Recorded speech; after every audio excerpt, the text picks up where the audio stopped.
Como visto no vídeo anterior, nós falamos sobre os processos relacionados ao laboratório, como ele deve se gerenciar os seus recursos, gerenciar a sua logística de funcionamento para obter a segurança para o cliente. Falando que o laboratório ele não é apenas um armazenador de conteúdos laboratoriais, não é apenas um cara que dá diagnósticos e precisa liberar esses pacientes.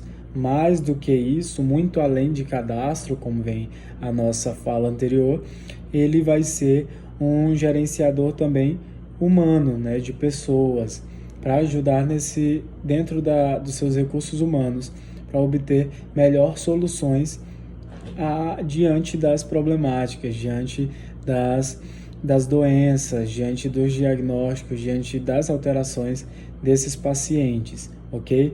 Então, um sistema para laboratório, no nosso penúltimo tópico, nós iríamos fazer mais 2 aulas, nós vamos resumir somente em uma, porque a internet de muita gente não está colaborando, inclusive a minha internet também não está fluindo, não está carregando os vídeos, os aparelhos estão descarregando, então eu acabei tendo esse imprevisto. Mas vai dar certo. Até o final dessa aula a gente vai conseguir desenvolver bem essa parte dos exames laboratoriais para finalizar o que nós estávamos falando sobre os pós-analíticos, ok?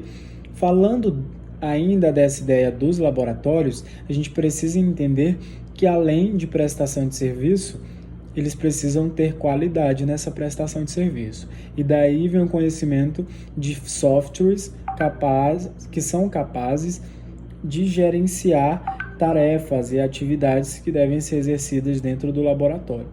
E isso eu venho trazendo para vocês a ideia do avanço tecnológico dentro dessas áreas laboratoriais. Começando do atendimento, só um minutinho, começando do atendimento, vamos aqui tirar a notificação, está aberto aqui o WhatsApp, ok. Lembrando o princípio, dando continuidade aqui à nossa fala, o princípio dessa organização através de softwares, através de informação que traz a tecnologia como a base principal para que esses clientes tenham resultados gratificantes diante dessa prestação de serviços, ok?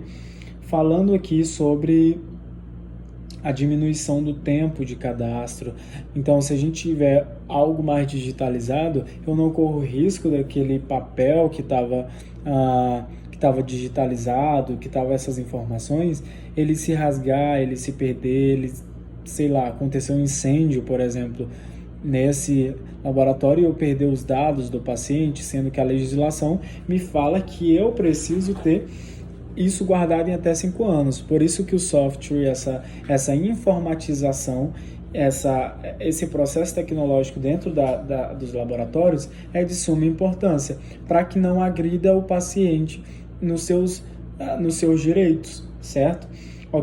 Aqui sempre vem trazendo essa ideia. O que podemos fazer pelos meus pacientes, pelos seus pacientes, pelos nossos pacientes, é prestar um serviço de qualidade, dentro dessa ideia da informatização, da tecnologia dentro dos laboratórios, tá? Os pacientes que eles optam por laboratórios com sistemas informatizados, eles têm uma experiência única, ou seja, eu vou ter um atendimento de qualidade, eu vou ter resultados precisos, eu vou ter acesso a essa informação, um exemplo, através de uma aba do laboratório via online, onde eu consigo emitir meus dados lá, cadastrais e ter acesso ao meu laudo desse laboratório, ok? Com o fim, além dessa tecnologia, eu preciso ter salas especializadas, capacitadas para fazer a coleta desses exames, para fazer a análise desses exames. Tem uma técnica também bem legal, que é utilizada por laboratórios com uma estrutura mais elevada, da biometria. Então, você tem lá o seu dedo cadastrado para acessar aquele exame e nenhuma outra pessoa consegue acessar ou fazer alguma alteração dentro desse cadastro, porque somente a sua biometria pode desbloquear essa área, que é muito legal também. Qual é a potência dos softwares de gerenciamento de laboratórios? Aí a gente tem aqui, a gente tem dizendo que esses laboratórios eles precisam ser eficazes, né? E precisam se preocupar com prioridades diferentes e respostas a serem fornecidas, tanto para paciente quanto para médicos.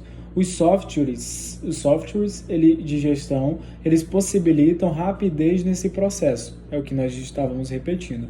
O processo vai ser facilitado não só para o paciente, mas também para o próprio médico solicitante, para o próprio laboratório, no seu sistema organizacional, ok? Isso diminui o tempo de cadastro, ou seja, tem uma agilidade nesse tempo de cadastro e agilidade e organização na hora da coleta.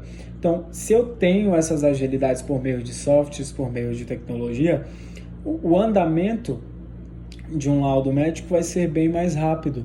Um exemplo, mais uma vez, do vírus de alguém, né? Que não é nosso esse Covid, o novo vírus. O Covid-19, ele traz anteriormente aquela ideia de que eu preciso de mais um tempo para fazer análise, para descobrir se realmente aquele vírus está ali naquela amostra.